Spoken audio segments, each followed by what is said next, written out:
કરવાની છે ને એમાં કેવા કેવા વન્યજીવો નભે છે, એની મહત્વતા શું છે, એની સ્થાનિક લોકો પર અસર શું છે, એનો સાંસ્કૃતિક વારસો શું છે, અને રણના જે મુખ્ય પ્રાણીઓ છે એની ઉપયોગિતા શું છે એના ઉપર વાત કરીશું. Next geography. પહેલા તો રણની થોડી ભૂગોળ આપણે સમજી લઈએ. આદરણીય ઠક્કર સાહેબ બેઠા છે જેમણે વર્ષો સુધી આ વસ્તુ ઉપર કામ કર્યું છે કે કચ્છનો દરિયો એક સમય અરબી સમુદ્ર આપણા રણ વિસ્તારમાં હતો, એ જેમ જેમ પાછો ઠેલાણો અને જે ફ્લેટ વિસ્તાર છે એના મીઠાનું એક પ્રકારનું ડેડ સી એટલે કે મૃત દરિયો છે આપણું રણ. અને જે બેટ છે આપણા એ કાંપો જે નદીઓ ભળતી આમાં લુણી, સરસ્વતી, બનાસ, એના જે કાંપો ભેગા થઈ અને જે માટી ભેગી થઈ એના બેટ બન્યા, એટલે આપણા બેટ છે ખૂબ ફર્ટાઇલ છે. નેક્સ્ટ બધી નદીઓ વિશે ચર્ચા કરી છે. લુણી રિવર છે, રૂપેણ છે, સરસ્વતી છે, બનાસ. એના સિવાય એક સમયે સિંધુ નદીનો જે એક ફાટો હતો કોરી ક્રીક કરીને, એ પણ અહીંયા ભળતો હતો. અને આ વિસ્તારની અંદર દર વર્ષે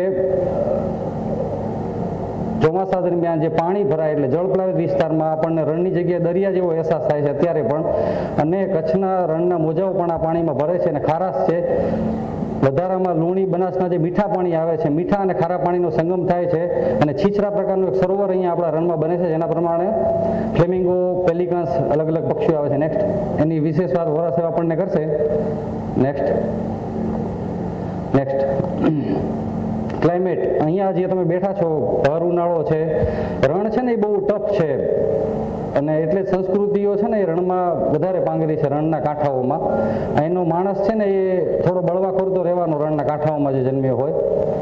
ટેમ્પરેચર જે છે ઉનાળામાં 50 ડિગ્રી સુધી ટેમ્પરેચર, ધમધમતી ગરમી, અને શિયાળામાં 5 ડિગ્રી સુધી માઇનસ ટેમ્પરેચર આવી જાય છે.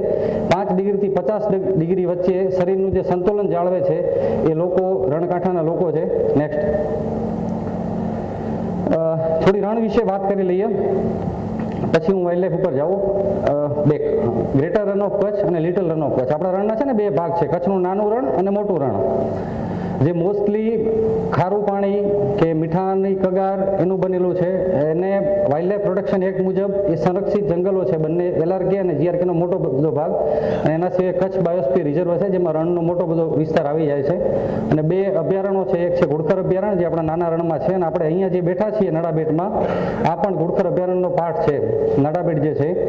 અને બીજું છે Kutch desert wildlife sanctuary, જે ગુજરાતની સૌથી મોટામાં મોટી છે. હમણાં ક્વિઝ હતી ને છોકરાઓ, એમાં ક્વેશ્ચન હતો કે ગુજરાતનું સૌથી મોટું અભયારણ્ય કયું વિસ્તારની દ્રષ્ટિએ, તો એ છે Kutch desert wildlife sanctuary. 7500 square કિલોમીટરનો જેનો વિસ્તાર છે. અને રણ કેટલા જિલ્લાઓને કવર કરે છે, આવા પ્રશ્નો ઘણીવાર પરીક્ષામાં પણ પૂછાતા હોય છે. આપણે ઘણીવાર જોતા હોઈએ છીએ કે ગીર કયા જિલ્લામાં એવું, તો રણમાં આવું કન્ફ્યુઝન થાય તો જોજો, રણ છે ને કચ્છ, બનાસકાંઠા, સુરેન્દ્રનગર, પાટણ અને મોરબી, 5 રણકાંઠાના પ્રદેશો છે જે જિલ્લાઓમાં કવર થાય છે. નેક્સ્ટ હવે મેં જેમને બેટની વાત કરી કે બેટો કઈ રીતે ઉદ્ભવ થયા છે, એમાંના કેટલાક મહત્વના બેટો આપણે LRK થી લઈને GRK સુધી, આપણે જે બેઠા એ GRK નો પાર્ટ છે, ગ્રેટર રન ઓફ કચ્છનો, કચ્છનું મોટું રણ. એમાં નડા બેટ છે જે આપણે બેઠા છીએ, વચરાજ બેટ છે, ખદીર બેટ છે રાપર આજુબાજુમાં, નંદા બેટ છે, આંતરનેશ છે રાધનપુર જોડે, તુંગભુંગ બેટ છે, રુદ્રાણી જંગલ છે આપણું, અમરાપર છે રાપરમાં, એવાલ છે સાતલપુરનું, અને બજાણાનો વિસ્તાર છે. આ મહત્વના વાઇલ્ડ લાઈફના કોર એરિયાઓ છે. નેક્સ્ટ હવે મારા જે આપણને જે પંચ પ્રાણોની ને વનસ્પતિઓની વાત કરી, તો એના ઉપર થોડો પ્રકાશ ખાલી. 27 જેટલી પ્લાન્ટ્સની પ્રજાતિઓ એટલે કે વૃક્ષોની પ્રજાતિઓ જે રણમાં ઉગે છે, 23 પ્રકારના ઘાસ જે રણમાં ઉગે છે. આપણને એમ કે રણમાં આવું કંઈ હોય એમ, પ્રકૃતિ, ઝાડવાન ઘાસ ને આવું બધું. અને સૌથી અત્યારે ડોમિનન્ટ સ્પીસીસ છે ગાંડો બાવળ. એક રીતે એને નિકંદન કાઢી નાખ્યું છે, પણ અત્યારે સૌથી વધુ એ ફેલાયેલો છે. નેક્સ્ટ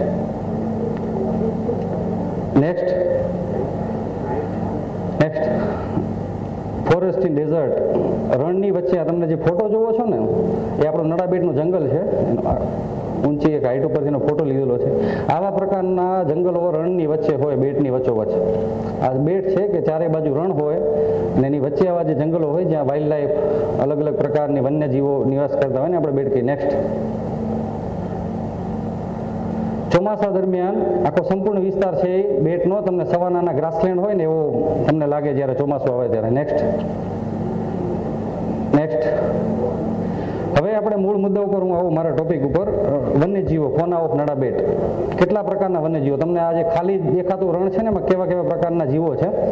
36 પ્રકારના મેમલ્સ, એટલે કે સસ્તન પ્રાણીઓ જેને કહીએ ને, 4 પગે ચાલતા હોય આચળ હોય એને, 36 પ્રકારના અલગ અલગ મેમલ્સ અહીંયા નડાબેટ ને આપણા રણમાં છે. ઘુડખર, ચિંકારા, વરુ, નીલગાય, હરણ, વાઇલ્ડ બોર, ઘણા બધા.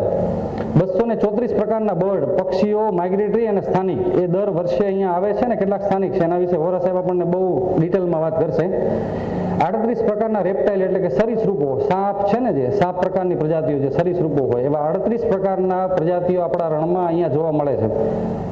અને 45 થી વધુ પ્રકારના સ્પાઈડર, એટલે કે કરોળિયાઓની જાતિઓ. કેસ્ટોન સ્પીસીસ ઓફ ડેઝર્ટ, કેસ્ટોન એટલે કે સૌથી મહત્વની સ્પીસીસ કે જેના ઉપર આખી ઇકોલોજી ચાલતી હોય. તમે ફૂડ ચેઇન બધા કોલેજમાં ભણ્યા હશો, કોલેજમાં આપણે ફૂડ ચેઇન આવતી હશે તમને, એકની ઉપર એક જીવ કઈ રીતે નિર્ભર કરે છે. એમાં સૌથી ટોપનું જે પ્રેડેટર છે રણનું એ છે વુલ્ફ, આપણે ગુજરાતી ભાષામાં વરુ, અને રણકાંઠાના લોકો નાર કહેતા હોય છે એને. નેક્સ્ટ, આ કેટલાક ફોટોગ્રાફ છે. પહેલો ફોટોગ્રાફ છે રણ લોકડીનો છે, કોર્નરમાં. બાજુમાં ઝરખ છે, આ બાજુ આપણું ઘુડખર છે, જે માત્ર વિશ્વમાં અહીંયા રણમાં જ તમને જોવા મળશે, નાના ને મોટા. નીચે છે વરુ છે. નેક્સ્ટ, પેલી છે કાંટા કાંટા દેખાય છે, સાવડી છે. આપણને એમ નવાઈ લાગે, આવા વિચિત્ર પ્રકારના જાનવરો આપણા વિસ્તારમાં હજી છે કે કેમ એમ દેખાવે. બાજુમાં છે રણ ઉંદર, ઉંદર નહીં પણ રણ ઉંદર. એની નીચે છે સાંઢો, એકદમ નિર્દોષ જીવ બિચારો, એની બાજુમાં છે ઘો. નેક્સ્ટ, અને આ બધા સાપની પ્રજાતિઓ છે જે રણમાં જોવા મળે છે આપણને. અલગ અલગ પ્રકારના છે, રોયલ રેડ બ્લેક સ્નેક છે, સોસ્કેલ વાઇપર છે, કોમન ક્રેટ છે, સેન્ડ પાઇપર છે, કોબરા છે, કોમન ક્રેટ છે, સિંધ ક્રેટ છે. આ બધા એવા સાપો છે કે જે અહીંયા સ્થાનિક વિસ્તારમાં જોવા મળે છે, અને મોટા ભાગના સાપો છે એ બિનઝેરી હોય છે. ઘણી ગેરમાન્યતાઓ જે પ્રવર્તે છે આપણા વિસ્તારમાં, રણકાંઠામાં સ્પેશિયલી 3 જ ઝેરી સાપ છે: સોસ્કેલ વાઇપર, ફુરસો આપણે બારડી જેને કહીએ, કોબરા આપણે જેને નાગ કહીએ, અને ક્રેટ, ક્રેટમાં સિંધ ક્રેટ અને કોમન ક્રેટ, 2 સ્પીસીસ આપણા વિસ્તારમાં હોય છે. રસેલ વાઇપર આપણા વિસ્તારમાં જોવા મળતો નથી. નેક્સ્ટ, હું જે તમને ફૂડ ચેઇનની વાત કરતો હતો ને, એ આ કે કઈ રીતે એક જીવ ઉપર બીજો જીવ નપે છે.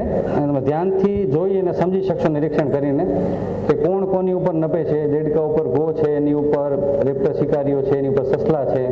આ બાજુ સૌથી ઉપર વુલ્ફ છે, એની નીચે ડાબી બાજુમાં ઝરખ, જંગલ કેટ, જંગલી બિલાડી, શિયાળ, રણ લોકડી, એ લેઝર કાર્નિવોરસ એટલે કે નાના પ્રકારના શિકારી, અને સ્કેવેન્જર્સ એટલે કે સફાઈદારો, કુદરતના કામદાર સફાઈદારો હોય ને એ લોકો.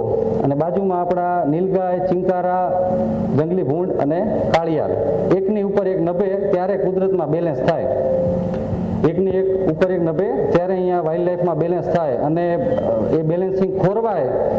ફૂડ ચેન જે છે ને વિદ્યાર્થી મિત્રો, આ ફૂડ ચેન છે પ્રકૃતિની, આપણા રણની, જંગલની અલગ હોય, અલગ અલગ વિસ્તારની અલગ હોય. પૃથ્વી ઉપર જેટલા માણસો છે ને 800-900 કરોડ, એ બધા સાફ થઈ જાય ને તો પૃથ્વીને 1% ફરક પડતો નથી એનાથી. પણ આમાંથી કોઈ ચેન તૂટે કે આમાંથી કોઈ લિંક તૂટે ત્યારે એના પરિણામો આપણને 20 વર્ષે 50 વર્ષે પર્યાવરણની અસરો છે ને એ બહુ લાંબે ગાળે આપણને દેખાય. નેક્સ્ટ, કેટલાક બર્ડ્સ છે, એના વિશે તો વોરા સાહેબ બહુ આગળ વાત કરશે, જે આપણે ચોમાસામાં નડાબેટમાં આવે છે.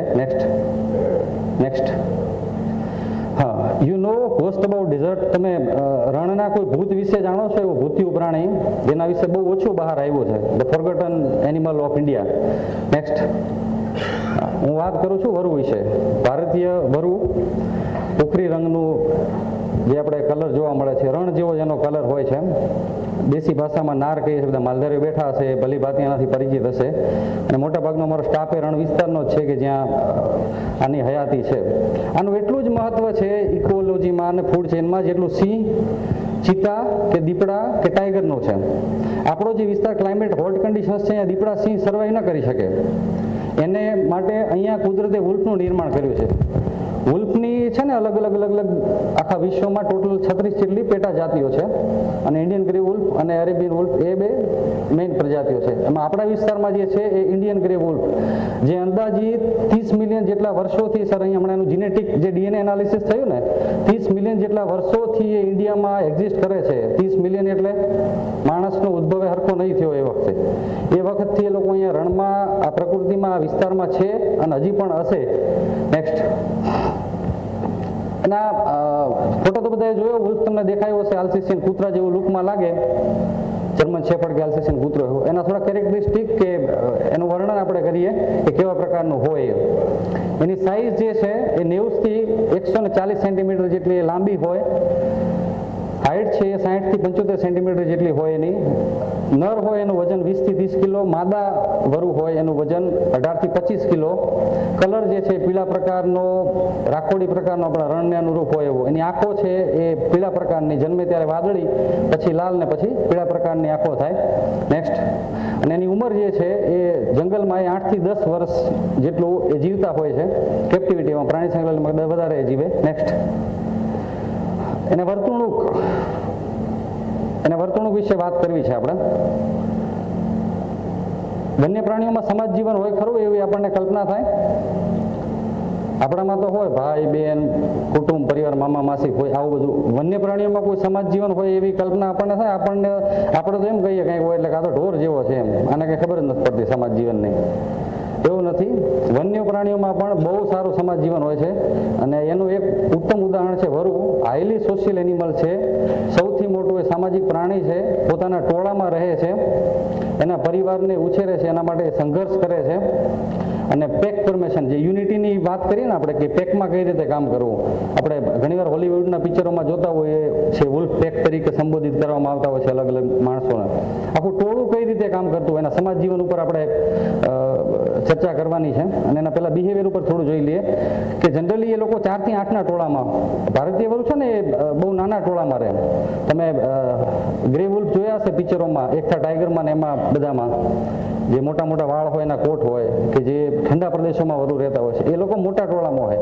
આપણા વિસ્તારના વરુ છે ને નાના ટોળામાં, 4 થી 8ના ટોળામાં જનરલી રહેતા હોય. ને એમનો એક સરદાર હોય પાછો, એ 5-6નું ટોળું હોય ને એમાં એનો એક સરદાર હોય કે જે આખા ગ્રુપનું નિયંત્રણ કરતો હોય.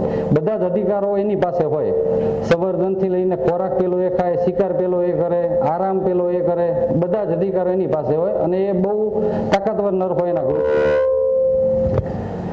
એવી રીતે એના જે બચ્ચાઓ છે એનો ઉછેર પણ એ લોકો બહુ જ સરસ રીતે કરતા હોઈએ છીએ. અને પેકના જે ટોળાની સમાજ જીવનની હું વાત કરતો હતો ને, કે કેટલું અદ્ભુત સમાજ જીવન છે કે બચ્ચાઓ જ્યારે જન્મે ત્યારે એના આગલા વર્ષના જે ભાઈ બહેનો છે એ ગુફા ઉપર રહીને એની સિક્યુરિટી કરે ને એને સાચવે. અને એના નર અને એની માં છે એ શિકાર કે અન્ય પ્રવૃત્તિઓમાં જંગલમાં ફરતા હોય. એના ગયા વર્ષના જે મોટા ભાઈ બહેન છે એના ગુફાનું રક્ષણ કરે, એને અલગ અલગ ખેલ શીખવાડે, શિકારની પદ્ધતિઓ શીખવાડે, જંગલ વિશે શીખવાડે. અને બીજા ઘરડા લોકો કે જે ગ્રુપમાં ઘરડા થઈ ગયા છે એ લોકો ત્યાં ડિફેન્સમાં રહે. આપણે તો ઘરડા થાય એટલે વૃદ્ધાશ્રમમાં મૂકી દે, વરુ એવું નથી કરતા. એ એના ઘરડાઓને ઘરે બેસાડીને ખોરાક લઈને પહોંચાડે છે. એટલું એમનું હાઈલી સોશિયલ જીવન છે. નેક્સ્ટ. હવે એમની હન્ટિંગ, શિકારની જે પદ્ધતિઓ છે ને એ બહુ ખતરનાક છે. કેટ ફેમિલી હોય ને જનરલી, લાયન, લેપર્ડ, ચીતા, એ લોકો થાપો મારે, આપણે કહીએ ને દેશી ભાષામાં, સીધો એટેક કરે. કોઈ જાનવર આવી રહ્યું છે એને સીધો એટેક કરે, આવી ગયું તો આવી ગયું, બાકી નીકળી જાય. અને વુલ્ફ જે કરે ને ચેઝિંગ પેટર્ન કહીએ આપણે, રિલે મેરેથોન દોડીએ ને બધા સ્કૂલમાં ને કોલેજમાં, 1 by 1 કે અહીંથી સ્ટાર્ટ કરે એક વુલ્ફ. માની લો રણમાં કોઈ વરુ શિકાર નીલગાયની પાછળ દોડ્યું એટલે 5-6 વરુઓ હોય એ પોતપોતાની પોઝિશન ઉપર ગોઠવાઈ ગયા હોય અલગ અલગ દિશામાં. એનો આલ્ફા નર છે એ ચેઝ કરતો કરતો એને આગળ લઈ જાય, આ દોડાવે 2-3 કિલોમીટર. ત્યાં નેક્સ્ટ માણસ બીજું વરુ રાહ જોઈને બેઠું હોય, એ પાછી ત્યાંથી આગળ શરૂ કરે દોડાવવાનું. અને ઘેરો નાખીને જે મારવાની આપણે ગોરીલા પદ્ધતિ જે કહેતા ને, અલગ અલગ યુદ્ધોમાં આપણે જોઈએ છે, મહારાણા પ્રતાપના, શિવાજીના યુદ્ધોમાં જે ગોરીલા પદ્ધતિથી ઘેરીને મારવાની વૃત્તિ, એ પદ્ધતિથી વરુ કામ કરે. અને એની સ્ટેમિના એટલો હાઈલી છે કે એ પોતાના શિકારની પાછળ 20 થી 25 કિલોમીટર સુધી ચેઝ કરી શકે. સિંહ દીપડાને જેમ મૂકી દીધું, થાપો માર્યો, ના આવ્યો, છોડી દીધું, એમ નહીં.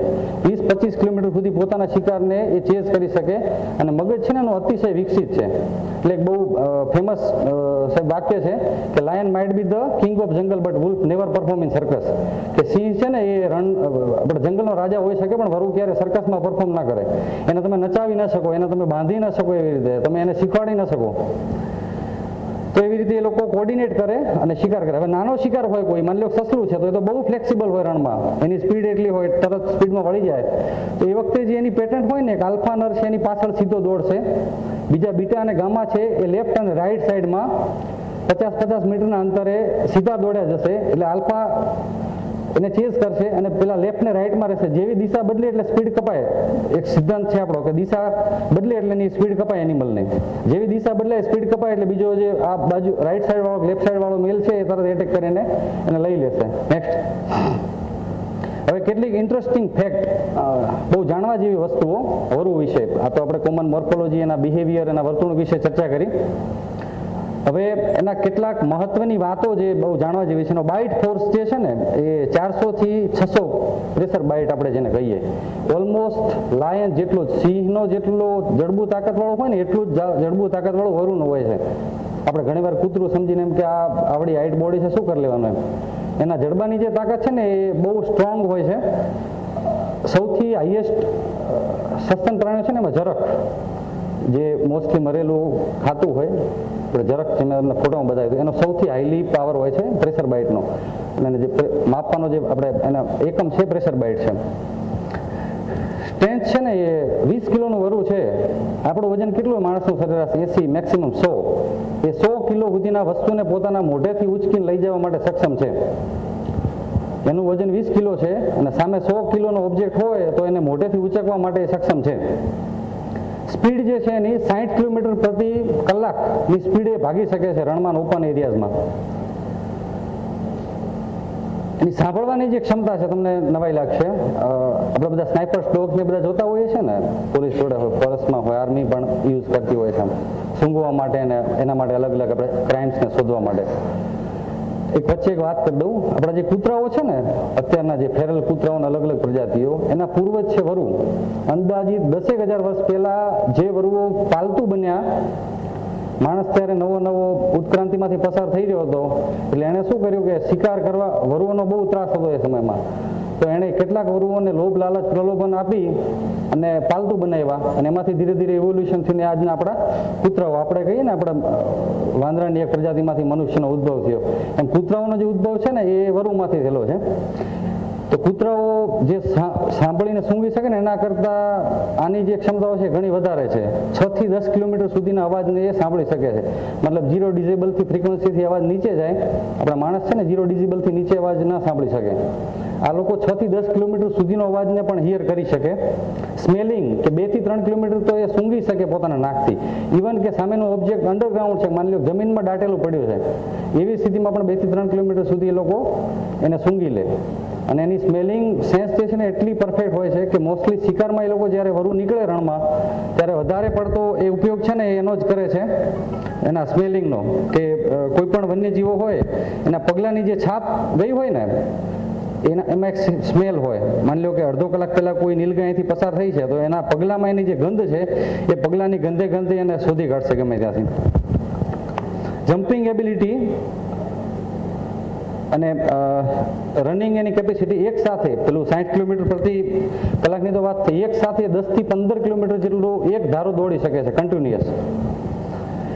જમ્પિંગ એબિલિટી 4 મીટર સુધી એ ઊંચો કૂદકો મારી શકે છે. પક્ષીઓને એવા જ્યારે શિકાર કરવા હોય કે એવી કોઈ ડિઝાસ્ટરની સ્થિતિ હોય પોતાના જીવ બચાવની, એ સ્થિતિઓમાં. હીટ રેઝિસ્ટન્ટ 50 ડિગ્રી સુધીના ટેમ્પરેચરમાં પણ એ રહી શકે છે, મિનિમમ વોટરમાં. અને રણના જે પ્રાણીઓ છે ને અમારા, ઘુડખર હોય, વરુ હોય, ઝરખ હોય, શિયાળ હોય, આ બધા બહુ હાઈલી એડેપ્ટેડ થયેલા છે, સમય સાથે અનુકૂલન એણે સાધ્યું છે કે આ ગરમીમાં બીજા પ્રાણીઓ આપણે લઈ આવીને તો અહીંયા સર્વાઈવ કરવું બહુ એનું અઘરું છે. આ લોકો સમય સાથે એટલા અનુકૂલિત થયા છે, મિનિમમ પાણી સાથે કામ કરી શકે, એમની કિડનીઓ છે, બોડીની સિસ્ટમો પણ એટલી પેલી થયેલી છે કે મેક્સિમમ ક્ષારને લોકો પચાવી શકે, ગરમીને સહન કરી શકે, ઠંડીને પણ સહન કરી શકે. અને બાઇટ એન્ડ હોલ્ડ, એની જે શિકાર કરવાની પદ્ધતિ છે ને, આપણે ઘણીવાર જોતા હોઈએ કે એમ લાગે ક્રૂર છે, એ ક્રૂર નહીં, પણ એ સામે જે પ્રેન એ પકડશે ને મોસ્ટલી જાનવરને, નીલગાય કે કોઈ પણ એનિમલ, ઘેટા બકરાને માલધારીને વધારે ખબર છે, એટલે ગળાની કાંધનો ભાગ વધારે પકડે. આપણે બધા જાણીએ કે આપણા હ્યુમનમાં અને એનિમલ્સમાં અહીંયા જુગુલર વેઇન એક પ્રકારની વેઇન હોય જે મેઇન નસ છે કે જે તમારો બ્લડનું મેક્સિમમ સપ્લાય કરે અને નર્વસ સિસ્ટમને જોડે. હવે એ છે ને એ નર્વસ સિસ્ટમને બ્રેક કરી નાખશે, અહીંથી તોડી નાખશે. એટલે મગજ સાથેનો કોન્ટેક્ટ એનિમલનો પૂરો થઈ ગયો, એટલે ઓલું ગમે એમ એને ખાય કે એના હાથે ક્રૂરતાથી એને બટકા ભરે, ઓલું એનિમલ છે ને પીડા નથી થવાની, કારણ કે મગજના જે તારો છે એ તૂટી ગયા છે એના. એની શિકારની પદ્ધતિ છે ને એવી છે કે બાઇટ કરીને ઓછામાં ઓછું દર્દ આપી અને પહેલાં એ જુગુલર વેઇન કટ કરી નાખશે વરુ. ડેન સિક્યુરિટી, એની જે ગુફા હોય ને એ અંદાજિત 1 થી 3 મીટર જેટલી લાંબી અને એમાં પાછા ડેન સ્ટ્રક્ચર પાડેલા હોય અને એવા જ પ્રકારની રચના હોય કે માદાએ બનાવી છે તો માદા જ ઘૂસે એમાં, નર ઘૂસી શકે એટલો એમાં માર્ગ જ ન હોય. અને એના 10 થી 12 કે 2, 4, 5 જેવો પરિસ્થિતિ એના ઓપનિંગ નાખે, નાના નાના ઓપનિંગ. બચ્ચા માની લો કે બહાર રમે છે ને કોઈ કૂતરું, શિયાળ કે જરાક આવી ગયું તો તાત્કાલિક ઘૂસી જાય ગુફામાં, પણ એ સામેવાળો ઓબ્જેક્ટ ન ઘૂસી શકે. નેક્સ્ટ.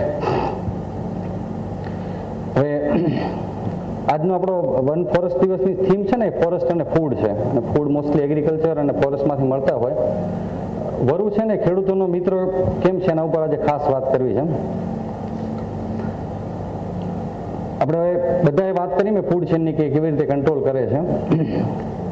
વરુ છે ને એ આપણા વિસ્તારમાં ભૂંડ, સસલાઓ અને નીલગાય એની સંખ્યાને નિયંત્રિત રાખવાનું કામ આ વિસ્તારમાં વરુનું છે.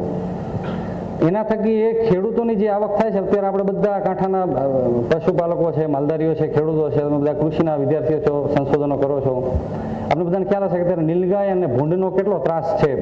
ખેતી કરવી અશક્ય બની ગઈ છે અને એના કારણે ઇકોસિસ્ટમ આખી અનબેલેન્સ થઈ ગઈ છે.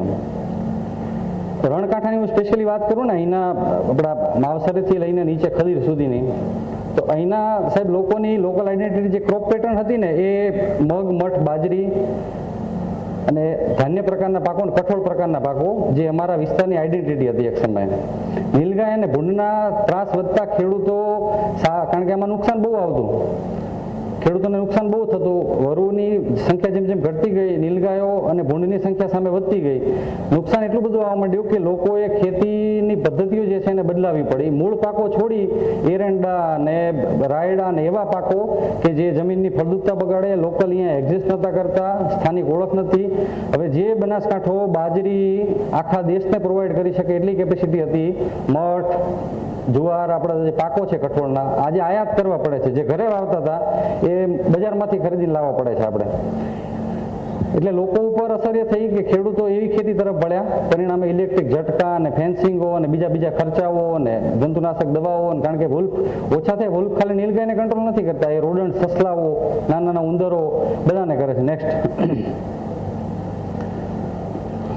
તો ખેડૂતની આવી પરિસ્થિતિ છે. હમણાં લેટેસ્ટમાં જે ગીર ફાઉન્ડેશન સર્વે કર્યો હતો એમાં આખા ગુજરાતમાં સૌથી વધુ નીલગાયો બનાસકાંઠામાં છે, કારણ કે ભૌગોલિક રચના એવી છે ને એની કે ત્યાં જેસોર અંબાજીનો પાર્ટ અને અહીંયા નડાબેટ રણ વચ્ચેનો જે આખો પોર્શન છે એ મોટાભાગે એગ્રીકલ્ચર લેન્ડમાં કન્વર્ટ થઈ ગયો. હેબિટાટોનો મોસ્ટલી લોસ થઈ ગયો. અને જે વાત કરીએ ને શેઢાની, કે આપણા ખેતરના શેઢાઓમાં કેવા પ્રકારના આપણે શેઢાઓ કાઢી નાખીને ફેન્સિંગો કરી નાખી. પેલા થોરના શેઢાઓ સરસ મજાના હતા, હવે આપણે કહીએ છીએ જીવાત પડે છે, જીરામાં ઓલું પડે છે. હકીકતે શેઢાઓમાં નાની નાની વાઇલ્ડ લાઈફ રહેતી હતી, કોઈ સાપ ને ઉંદર ને એવું બધું કે જે કીટકોને, તીડ ને બધાનો નાશ કરતી હતી, આપણે ખેતીને સાચવતી હતી. આપણે બહુ એડવાન્સ ફેશનેબલ થઈને ફેન્સિંગો ને એ બધામાં મૂળ કલ્ચરને ભૂલી, મૂળ જે આપણા બાપદાદાઓની ખેતી પદ્ધતિઓ હતી એને ભૂલીને આગળ વધ્યા. એટલે ખેડૂતની હાલત કંઈક આવી થઈ ગઈ છે ત્યાં નીલગાય. જે ખેડૂત હશે એને ખબર હશે કે અહીંયા કાંઠામાં કેવી પરિસ્થિતિ છે ભૂંડ અને નીલગાયના ત્રાસની. નેક્સ્ટ. આ તો વાત થઈ ખેડૂતોની. હવે અહીંના લોકોના હેલ્થ ઉપર શું અસર પડે છે એના કારણે. વરુની આપણને એમ થાય કે વરુના જવાથી વાળી માણસના ખેતી અને હેલ્થ ઉપર શું અસર પડે. પ્રકૃતિ છે ને એકબીજા સાથે જોડાયેલી છે, એકબીજા સાથે વણાયેલી છે. એ જ્યારે ચેન ડિસ્ટર્બ થાય ને ત્યારે એની પુરોગામી ને દૂરોગામી અસરો બહુ લાંબા સમય સુધી આવતી હોય છે. વરુની ગેરહાજરીમાં વરુ છે ને એ રોડન્ટ્સ એટલે કે નાના નાના સસલાઓ, પછી દેડકાઓ એ બધાને કંટ્રોલ કરતા હતા. એની સંખ્યા પણ વધવા લાગી. તો પ્લેગ ને એવા બધા રોગો પણ ઉદ્ભવ થવાની સ્થિતિ છે કે એનું જે નેચરલ કંટ્રોલર જ્યારે પ્રકૃતિમાં જ્યારે કોઈને કંટ્રોલ ના કરે ને ત્યારે એને આપણે ઉપદ્રવી કેટેગરીના પ્રાણીઓ કહીએ છીએ. નીલગાયને આપણે એમ કહીએ કે આ ઉપદ્રવી કેટેગરીનું પ્રાણી છે. એના સિવાય સ્નેક. હવે સાપની વૃદ્ધિ બનાસકાંઠામાં બહુ જોવા મળે છે આપણને.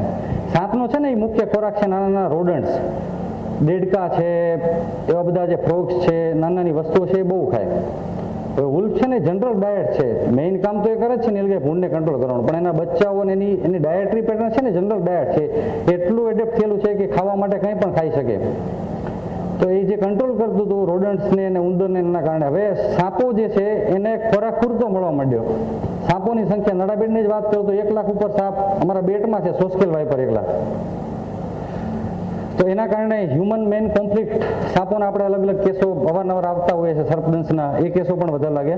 એટલે ઓવરઓલ આખી ઇકોસિસ્ટમ જે છે એ ડિસ્ટર્બ થાય. એમાં જે ટોપ પ્રેડેટર છે ને ટોચનું જે શિકારી, હું જ્યારે વરુની વાત કરું છું ને ત્યારે હું એના સસલા, ઘોડખર, ચિંકારા દરેક જીવની વાત કરી રહ્યો છું.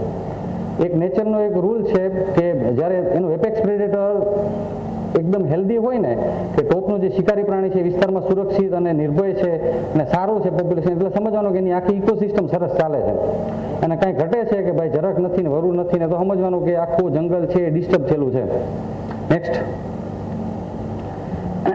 આના સિવાય એક એવી ઘટનાઓ બ્રિટિશરોના ટાઈમમાં કે આપણને એમ લાગે કે આવું કંઈ હોય એમ. બ્રિટિશ જ્યારે અહીંયા હતા ને ત્યારે ઇન્ડિયાને છોડતા પહેલા અલગ અલગ ફિલ્ડમાં અલગ અલગ ડિસ્પ્યુટ આપી ગયા હતા કે આ લોકો એમાં જ અટવાયેલા રહે. बीएसएफ के साथ बैठे हैं, अलग अलग डिस्प्यूट जैसे अपने क्रिक का एरिया छोड़ दिया, पीओके छोड़ दो, जम्मू छोड़ दो, ऐसे अलग अलग डिस्प्यूट देखे गए कि इंडिया, पाकिस्तान, बांग्लादेश सब इसी में उलझे रहे. वो डिफेंस सेक्टर की बात है, ऐसे हर एक सेक्टर में.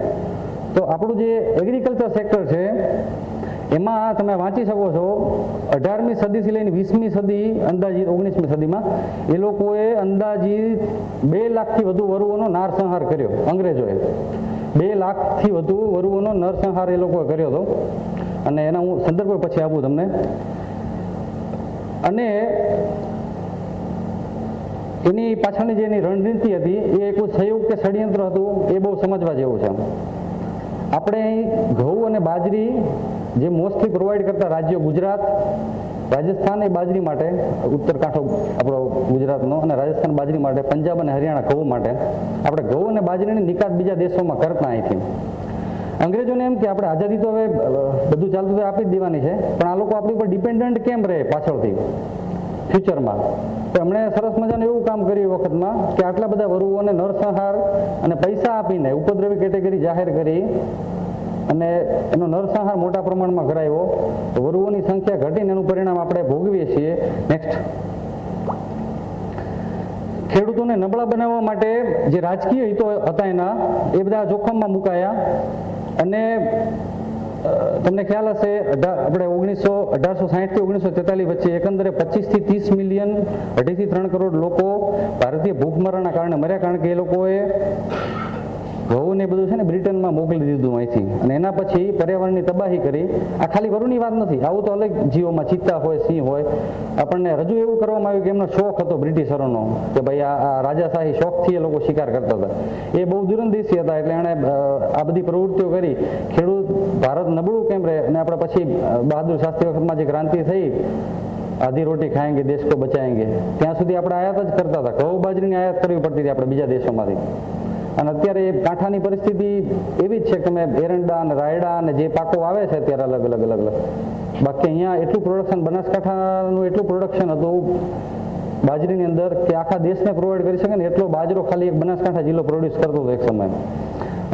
નેક્સ્ટ, ને આ છે ને એના તથ્યો છે, મેં જે વાત કરી ને એ અલગ અલગ બુકોમાં એનું મેન્શન કર્યું છે. દિવ્ય ભાનુસિંહજીએ 1995માં end of trail the cheetah in India આ પુસ્તક છે, એમાં પણ આનો રેફરન્સ છે. જોન એમ મેકેનિઝ, એમનો બ્રિટિશનો એક બાયોલોજીસ્ટ છે, એમણે પણ આ વસ્તુનો ઉલ્લેખ કર્યો છે એના બુકમાં. બ્રિટિશ ઇન્ડિયા ગવર્મેન્ટના જે રેકોર્ડ્સ છે ઓફિશિયલ, એમાં પણ આ વસ્તુનો બહુ ઉલ્લેખ કર્યો છે. મધુસૂદન એમડી જેણે 2004માં એક બુક લખી, recovery of large carnivores Indian ecological social prospective, એમાં પણ છે. અને એમ કે રણજીતસિંહ, એમણે life with wild life from princely India to present, એમાં પણ આ વસ્તુનો ઉલ્લેખ કર્યો છે. આટલી બધી બુકોમાં આ વસ્તુનો રેફરન્સ આપ્યો છે કે આ સંયોગ નહોતા પણ એક ષડયંત્ર હતું.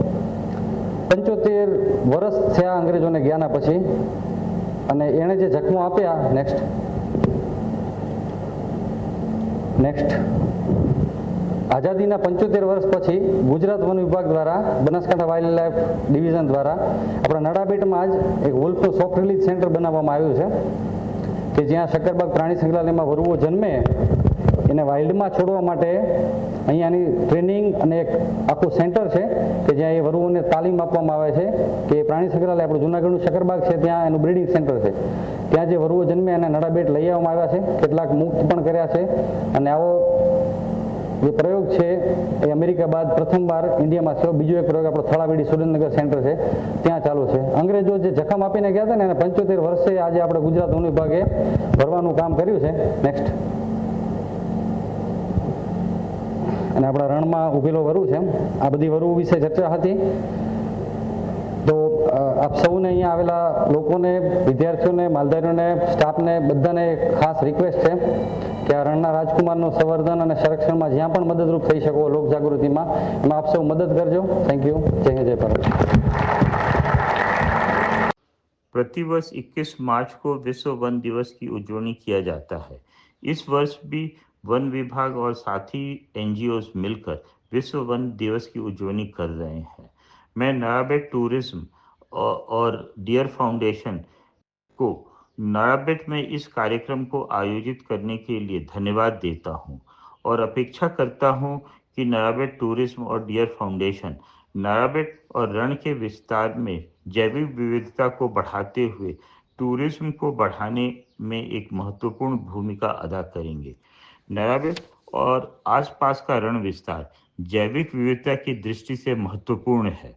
बरसात के बाद यहाँ खारा और बरसाती पानी इकट्ठा होने से एक ऐसी इकोसिस्टम डेवलप होता है जिस कारण देश विदेश से हजारों और लाखों की संख्या में पक्षी इस विस्तार में आते हैं और जिन्हें देखने के लिए हमारे देश से और विदेशों से भी पक्षी प्रेमी इस विस्तार को में एक टूरिस्ट की रीत से आते हैं। इस तरह नाराबेट जो हाल के दिनों में, गर्मी के दिनों में बिल्कुल एक वीराना सा जगह लगता है, वो बरसात के दिनों में पक्षियों से भर जाता है और इस कारण बहुत पर्यटक भी इस विस्तार में आते हैं। गर्मी के दिनों में भी इस विस्तार का एक दूसरा अध्याय शुरू होता है। यहाँ पे नमक उद्योग भी गर्मी के दिनों में शुरू होता है जो देश की आर्थिक विकास में मदद करता है। नाराबेट बॉर्डर टूरिज्म के लिए समस्त देश में प्रख्यात है, परंतु हाल के दिनों में यहाँ वरु प्रजनन का कार्यक्रम बढ़ाया गया था और कुछ वरु को इस विस्तार के जंगलों में छोड़ा गया है। आशा करता हूँ कि यह विस्तार आने वाले दिनों में घुड़खर और वरु टूरिज्म के लिए भी जाना जाएगा। धन्यवाद। નમસ્કાર. વિશ્વ વન દિનની ઉજવણીના આજના આ કાર્યક્રમમાં ઉપસ્થિત સૌને અભિનંદન શુભેચ્છાઓ પાઠવું છું. વિશ્વ વન દિનની ઉજવણીનું આયોજન સામાન્યતઃ વન વિભાગ દ્વારા થતું હોય છે, પરંતુ આ કાર્યક્રમનું આયોજન પ્રવાસન વિભાગના સહયોગથી બિન સરકારી સંસ્થા ડિયર ફાઉન્ડેશન દ્વારા કરવામાં આવ્યું તે અત્યંત સરાહનીય છે. બનાસકાંઠા અને પાટણ જિલ્લામાં રણ વિસ્તાર, વનો અને વન્યજીવ સંરક્ષણ ક્ષેત્રે લોક ભાગીદારી અને લોક જાગૃતિ માટે સંસ્થાના સ્થાપક શ્રી કનૈયાલાલ રાજગોરને હાર્દિક અભિનંદન પાઠવું છું. વિશેષમાં સંસ્થા દ્વારા ઉત્કૃષ્ટ કામગીરી બદલ સ્થાનિક વન અધિકારીઓ અને કર્મચારીઓનું બહુમાન કરવાનું જે આયોજન કરવામાં આવ્યું છે તે પણ ખૂબ જ પ્રેરણાદાયી છે. નડાબેટની આસપાસનો રણ વિસ્તાર દેશનો સૌથી મોટો ભૂમિગત જલપ્લાવિત વિસ્તાર છે. આપણે આશા રાખીએ કે સત્વરે આ વિસ્તારને આંતરરાષ્ટ્રીય મહત્ત્વ ધરાવતા જલપ્લાવિત વિસ્તાર એટલે કે રામસર સાઇટની માન્યતા અને દરજ્જો પ્રાપ્ત થાય. નડાબેટ અને અન્ય બેટ વિસ્તારના વનો પણ ખૂબ જ સમૃદ્ધ વનસ્પતિ અને વન્યજીવો ધરાવે છે. વરુ રીઇન્ટ્રોડક્શનમાં પણ સફળતા બદલ નાયબ વન સંરક્ષક શ્રી પરેશભાઈ ચૌધરી, સેન્ટરના કાર્યવાહક શ્રી કરમશીભાઈ દેસાઈ તથા તેઓની સમગ્ર ટીમને આજના દિન નિમિત્તે અભિનંદન પાઠવું છું. આભાર. જય હિન્દ. આજે આંતરરાષ્ટ્રીય વન દિવસ છે. દર વર્ષે 21 માર્ચના રોજ સમગ્ર વિશ્વમાં આંતરરાષ્ટ્રીય વન દિવસની ઉજવણી કરવામાં આવે છે. અને આનંદની વાત છે કે આજે નળાબેટ ખાતે પણ વન વિભાગ, ટુરિઝમ વિભાગ અને ડિયર ફાઉન્ડેશન કે જે આ વિસ્તારમાં સ્થાનિકે પર્યાવરણ અને વન્ય પ્રાણી સંરક્ષણ ક્ષેત્રે કાર્યરત એક સંસ્થા છે. આ ત્રણેય સંસ્થાઓના સંયુક્ત ઉપક્રમે આજે કાર્યક્રમ રાખવામાં આવ્યા છે અને આ દિવસની ઉજવણી થઈ રહી છે. તે બદલ આપ સૌને હું ખૂબ ખૂબ અભિનંદન પાઠવું છું. આપ સૌને ખબર છે કે દર વર્ષે જ્યારે પણ આ દિવસની ઉજવણી કરવામાં આવે છે ત્યારે એક થીમ આપવામાં આવે છે. ચાલુ વર્ષે થીમ છે ફોરેસ્ટ અને ફૂડ. આપ સૌ જાણો છો કે વનો ન કેવલ મનુષ્ય પ્રજાતિ માટે પરંતુ વન્ય પ્રાણીઓ માટે, પશુ પંખીઓ માટે પણ ભોજન પૂરું પાડે છે. એટલે જ વન વિસ્તારમાં પશુ પંખીઓ, વન્ય પ્રાણીઓની સંખ્યા વધુ હોય છે. અને જે ધ્યાનમાં લઈને આજે જે કાર્યક્રમને રાખવામાં આવ્યા છે, મને ચોક્કસ ખાતરી છે કે આ કાર્યક્રમમાં આ વિશે ચર્ચા થશે. આપ સૌ જાણો છો કે આ વિસ્તાર એક ડેઝર્ટ વિસ્તાર છે અને ડેઝર્ટ વિસ્તારની ઇકોલોજી ખૂબ જ મહત્વની હોય છે. આમ સામાન્ય રીતે જે અન્ય વન વિસ્તારોમાં જે મોટા મોટા વૃક્ષો આપણે જોવા મળતા હોય છે એવા વૃક્ષો આ વિસ્તારમાં નથી. પરંતુ જે પણ વૃક્ષ પ્રજાતિઓ કે એ સિવાયની જે કંઈ અહીં જે જીવજંતુઓ છે એ જૈવિક વિવિધતાની દૃષ્ટિએ ખૂબ જ મહત્વનો ભાગ ભજવે છે. અને આ સમગ્ર ક્ષેત્રને એક સ્ટેબલ ઇકોસિસ્ટમ પૂરું પાડે છે. ખૂબ આનંદની વાત છે કે જે આજનો જે કાર્યક્રમ છે એમાં આજે સંસ્થાઓના સાથે સાથે સ્થાનિક લોકો પણ ખૂબ જ મોટી સંખ્યામાં જોડાયા છે. અને એ લોકો જ્યારે આપણા સાથે જોડાશે ત્યારે મને ચોક્કસ ખાતરી છે કે આપણે આ કાર્યક્રમમાં સફળતા મળશે. કેમ કે સ્થાનિક લોકોના સહકાર વગર કોઈ પણ કાર્યક્રમ સફળ થતો નથી. અને આપણે ખબર છે કે આ આપણો વિસ્તાર કેટલું મહત્વનો છે અને કેટલું અગત્યનું છે. આપ સૌને કદાચ ખબર હશે કે આ વિસ્તારમાં છેલ્લા 2 વર્ષથી વન વિભાગ દ્વારા વુલ્ફ કન્ઝર્વેશનની આપણે એક સ્કીમ અમલમાં મૂકવામાં આવી છે, જેના ભાગરૂપે આ વિસ્તારમાં વુલ્ફ એટલે વરુ એને આપણે સંરક્ષિત કરવામાં ખૂબ જ મહત્વનો ટેકો મળશે. અને એમાં પણ સ્થાનિક લોકોની આપણે સામેલગીરી ખૂબ જ જરૂરી છે. અને આપણે સૌ જાણીએ છીએ કે વુલ્ફ આ વિસ્તાર માટે ટોપ પ્રેડેટર છે. અને જો એ આ વિસ્તારમાં રહેશે અને અહીંયા સ્થાપિત થશે તો એનાથી આપણા વિસ્તારની ઇકોલોજીને એક આપણે ખૂબ જ મોટો બળ મળશે અને આપણા માટે ખૂબ જ ઉપયોગી થશે. ફરીથી આજે અંગત રીતે તો હું આજના કાર્યક્રમમાં મારે હાજરી આપવાની થતી હતી, પરંતુ અનિવાર્ય સંજોગોના કારણે આ કાર્યક્રમમાં હાજરી આપી શકેલ નથી. તે બદલ હું દિલગીરી વ્યક્ત કરું છું અને આ કામગીરી અને આ કાર્યક્રમ સફળ થાય તે માટે આપ સૌને શુભેચ્છા પાઠવું છું.